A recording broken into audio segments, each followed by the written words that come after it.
Hello students, engineers study में आपका स्वागत है। तो चलिए फ्रेंड्स, आज हम एक नई सीरीज़ स्टार्ट करने वाले हैं। स्टार्ट करने से पहले जिन स्टूडेंट्स ने हमारा चैनल अभी भी सब्सक्राइब नहीं किया है तो वो सब्सक्राइब करके बेल बटन को दबा लें, जिससे मैं कोई भी वीडियो अपलोड करूं तो उसका नोटिफिकेशन आपको सबसे पहले मिल सके। तो चलिए स्टार्ट करते हैं। क्वेश्चन नंबर 39 से पहले मैंने ऑलरेडी एक सीरीज़ कंप्लीट कर दी है। प्लीज़ उसको मेरी एक जो प्लेलिस्ट है उसमें जा कर के आप देख सकते हैं। ठीक है, तो चलिए स्टार्ट करते हैं।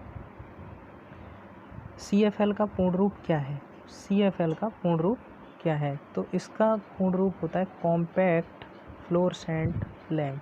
ठीक है, इसी को हम क्या बोलते हैं? CFL। ठीक है ना, क्या बोलते हैं इसको? CFL। नेक्स्ट क्वेश्चन पर चलते हैं। Working voltage of SF6 circuit breaker. ठीक है, तो ये भी हमारा क्या है कि जो वर्किंग वोल्टेज होती है वो क्या होती है? 35 kV टू 750 kV। ठीक है, ये इसका स्टैंडर्ड होता है, लेकिन इसमें हमारा ऑप्शन नहीं है।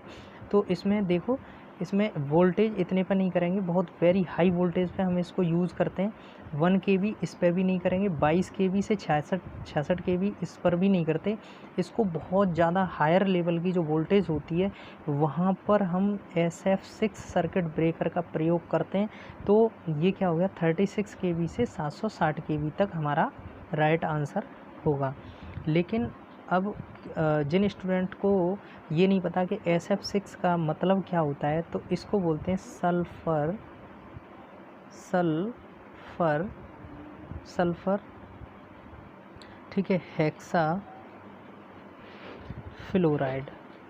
Sulphur hexa fluoride. ठीक है, क्या बोलते हैं? Sulphur hexa fluoride. निम्न में से कौन सा उपकरण एक इलेक्ट्रीशियन के टूल किट में नहीं पाया जाता? ठीक है, निम्न में से कौन सा उपकरण ठीक है, निम्न में से कौन सा उपकरण एक इलेक्ट्रीशियन के टूल किट में नहीं पाया जाता है? तो वो क्या होता है? वॉइस। इसका वॉइस का कोई मतलब नहीं होता। वॉइस एक इस तरीके से बनी हुई होती है, इस तरीके से ऐसे। तो उसमें क्या होता है, यहाँ पर एक नट सा लगा होता है, तो इसको हम रोटेट करते हैं और ये आगे पीछे ऐसे ऐसे ऐसे ऐसे करके होती रहती है, जो कि ग्रिपिंग के काम आती है। तो ग्रिपिंग का उनके लिए कोई ज़्यादा ज़रूरत नहीं पड़ती, तो इसलिए वो इलेक्ट्रीशियन वॉइस को नहीं रखते। वॉइस भी बहुत तरह की होती हैं, टेबल वॉइस होती है, बेंच वॉइस, ऐसे करके बहुत सारी वॉइसेस होती हैं।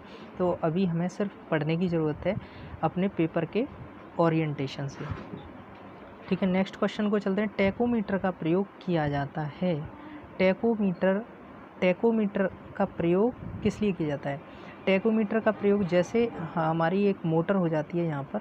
ठीक है, मोटर ऐसे करके होती है और यहाँ पर ये मोटर का डायरेक्शन, ये साफ्ट होती है इसकी। तो ये साफ्ट में यहाँ पर, या ये क्या होता है, ये एक होल सा होता है हल्का सा। तो हम टैकोमीटर को यहाँ पर ऐसे लगाते हैं, और ये टैकोमीटर भी डिजिटल होते हैं और कुछ मैनुअल भी होते हैं। तो डिजिटल जो टैकोमीटर होते हैं, यहाँ पर डिजिट में इसकी स्पीड बताते हैं। ठीक है, गति बताते हैं। तो ऑप्शन क्या राइट हो जाएगा इसका? टैकोमीटर का गति। ठीक है, नेक्स्ट क्वेश्चन पर चलते हैं। What is the phase difference between starting and running winding? तो 90 डिग्री का, सिंपल। ठीक है, तो जो सिंगल फेज जो मोटर होती है, जो सिंगल फेज हमारी मोटर होती है, तो उसमें हमारी जो रनिंग वाइंडिंग होती है, ठीक है, रनिंग वाइंडिंग और ठीक है, और हमारी जो स्टार्टिंग वाइंडिंग जो होती है, ठीक है, उन दोनों के बीच का जो मतलब अंतर होता है, ठीक है, वो क्या होता है? 90 डिग्री इलेक्ट्रिकली। ठीक है, क्या होता है? 90 डिग्री इलेक्ट्रिकली होता है। नेक्स्ट क्वेश्चन पर चलते हैं। यदि एक सिंक्रोनस मोटर अति उत्तेजित, ठीक है, या एक्साइटेड होकर चल रही है, तो शक्ति कारक, ठीक है, ये क्या होगा? लीडिंग होगा। ठीक है, अग्रगामी का मतलब होता है लीडिंग। क्या होता है? लीडिंग। ठीक है, ये लीडिंग पावर फैक्टर पर वर्क करेगी। ठीक है, तो ये जो है एक लीडिंग पावर फैक्टर पर वर्क करती है। तो इसको जो है हम सीधी सी बात है कि जो हमारे बड़े बड़े जो पावर प्लांट्स होते हैं उसमें जब हमें बड़े कैपेसिटर की ज़रूरत होती है, जहाँ पे हमें ह्यूज अमाउंट ऑफ कैपेसिटी मतलब कैपेसिटर की ज़रूरत होती है, तो हम सिंक्रोनस मोटर को विदाउट लोड के ओवर एक्साइटेड करके चलाते हैं। तो ये ही उसकी जितनी रिक्वायरमेंट होती है उसको फुलफ़िल करती है। नेक्स्ट क्वेश्चन पर चलते हैं। संतुलित लोड से जुड़े 3 फेज़ वाले स्टार में न्यूट्रल में करंट होता है। ठीक है, जब हमारा जैसे ये लोड चल रहा है, ठीक है, तो जब ये संतुलित है आर वाई और बी, ठीक है, जब ये संतुलित है टोटल, तो इसमें कोई भी करंट आई एन में जीरो करंट जाएगा, तो उसे शून्य बोलते हैं। ठीक है, इसमें क्या करंट जाएगा? जीरो। ठीक है, तो नेक्स्ट क्वेश्चन पर चलते हैं। अग्नि अलार्म प्रणाली के भाग क्या हैं? ठीक है, अग्नि अलार्म प्रणाली के भाग क्या हैं? तो आपने देखा होगा कि बड़ी बड़ी जितनी भी इंडस्ट्रीज़ होती हैं उसमें रेड कलर के ये छोटे छोटे टाइप के ऐसे करके और ऐसे उसमें क्या रहते हैं, छेद टाइप के रहते हैं। ठीक है, तो उसे बोलते हैं डिटेक्टर। ठीक है, क्या बोलते हैं उनको? डिटेक्टर। तो और डिटेक्टर के पास ही एक ऐसे करके ऐसे इस तरीके से भी रहता है, जो कि यहाँ से क्या निकलती हैं, हमारी सीटीसी गैसेस वगैरह होती हैं, जो अलार्म क्या करेगा? डिटेक्ट करेगा, इसे अलार्म बज जाएगा और उसके बाद में जो काम करने का होगा वो यहाँ से सीटीसी गैस वगैरह जो भी निकालना है वो हमारा यहाँ करेगा। तो उसका क्या है कि ये डिटेक्ट कैसे करता है? धुआं होना चाहिए। ठीक है, धुआं से भी डिटेक्ट कर लेगा। ऊष्मा मतलब एक टेम्परेचर, जैसे हमारे कमरे का टेम्परेचर है, ठीक है, उससे ज़्यादा अगर टेम्परेचर जा रहा है तो तब भी ये डिटेक्ट कर लेगा। ठीक है, तो ये सारी चीज़ें होती हैं। तो ये ठीक है, नेक्स्ट क्वेश्चन पर चलते हैं। गैस के भरे टंगस्टन फिलामेंट लैंप का कार्यकारी तापमान कितना होता है? ठीक है, तो गैस से भरे टंगस्टन फिलामेंट लैंप का कार्यकारी तापमान कितना होता है? तो ये कितना होता है? Simply 2200 degree Celsius. ये स्टैटिक क्वेश्चन है, तो इसको लर्न कर लीजिएगा अच्छे से। ठीक है, नेक्स्ट क्वेश्चन पर चलते हैं। एसी सर्किट में अगर वोल्टेज और करंट के बीच फेज़ अंतर 90 डिग्री है तो विद्युत शक्ति क्या होगी? ठीक है, मतलब फेज़ करंट, ठीक है, फेज़ वोल्टेज और करंट के बीच में कितना है? 90 डिग्री क्या है हमारा? 90 डिग्री क्या है? फेज़ डिफरेंस है। तो P इज इक्वल टू में होता है V I cos of phi. ठीक, तो वोल्टेज और करंट की वैल्यू जो भी दे रखी होगी वो यहाँ पर राइट कर लेंगे। और cos 90 की वैल्यू हमारी कितनी होगी? ज़ीरो। तो यहाँ पर कितना हो जाएगा? P बराबर में ज़ीरो। तो हम यहाँ पर क्या राइट कर देंगे कि हमारा आंसर ज़ीरो होगा। नेक्स्ट क्वेश्चन पर चलेंगे। ओम के नियम के अनुसार, ठीक है, ओम के नियम के अनुसार वोल्टेज किसके बराबर होता है? तो वोल्टेज बराबर होता है V इज इक्वल टू में आई आर के। ये ओम का नियम के अनुसार होता है। तो I इज इक्वल टू में V बाई आर के, R इज इक्वल टू में V बाई आई के होता है। ठीक है, इसको नोट डाउन कर लीजिए। नेक्स्ट क्वेश्चन पर चलते हैं। टर्बो उच्च गति प्रत्यावर्तित के लिए किस प्रकार के रोटर का प्रयोग किया जाता है? तो जिसका डायमीटर कम और जिसकी एक्सियल लेंथ ज़्यादा होती है उसको हम जो हाई स्पीड के लिए प्रयोग करते हैं, हाई स्पीड के लिए। और जिसका डायमीटर ज़्यादा होता है, जिसकी एक्सियल लेंथ कम होती है, उसको हम जो है लो स्पीड के लिए हम प्रयोग करते हैं। ठीक है, लो स्पीड के लिए हम प्रयोग करते हैं। तो जो हमारे हाइड्रो इलेक्ट्रिक प्लांट होते हैं उसमें हम इसको करते हैं, और जो थर्मल प्लांट होते हैं उसमें हम हाई स्पीड रोटर का इस्तेमाल करते हैं। थर्मल प्लांट हो गया, ठीक है, और एटॉमिक पावर प्लांट्स जो होते हैं उनमें हम हाई स्पीड रोटर का इस्तेमाल करते हैं। नेक्स्ट, और इसका आंसर बता देता हूँ।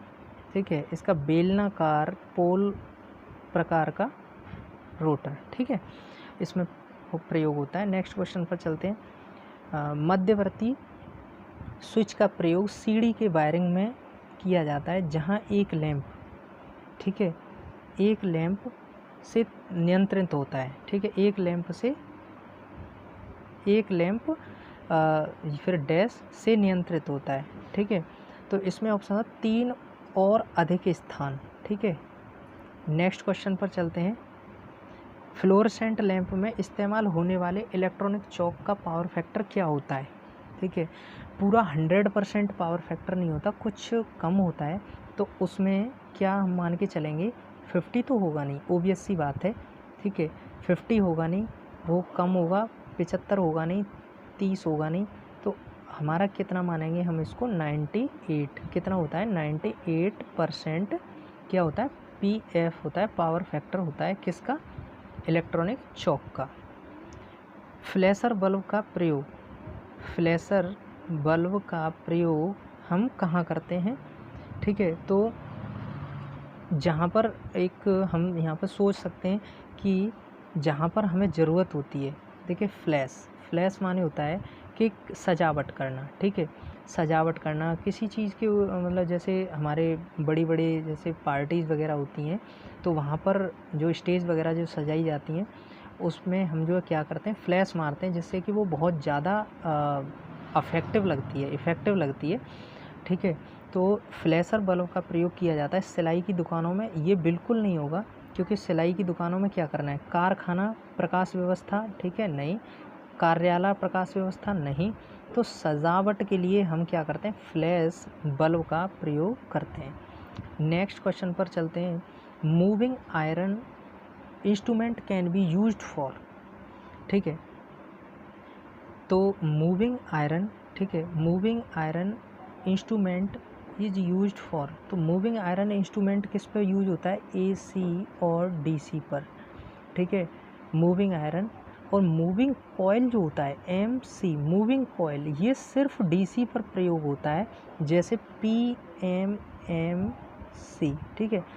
तो PMMC मतलब PMMC इसको बोलते हैं परमानेंट मैग्नेट मूविंग कॉयल। ये DC पर ही प्रयोग किया जाता है, ठीक है। किस पर प्रयोग किया जाता है, ये DC पर प्रयोग किया जाता है।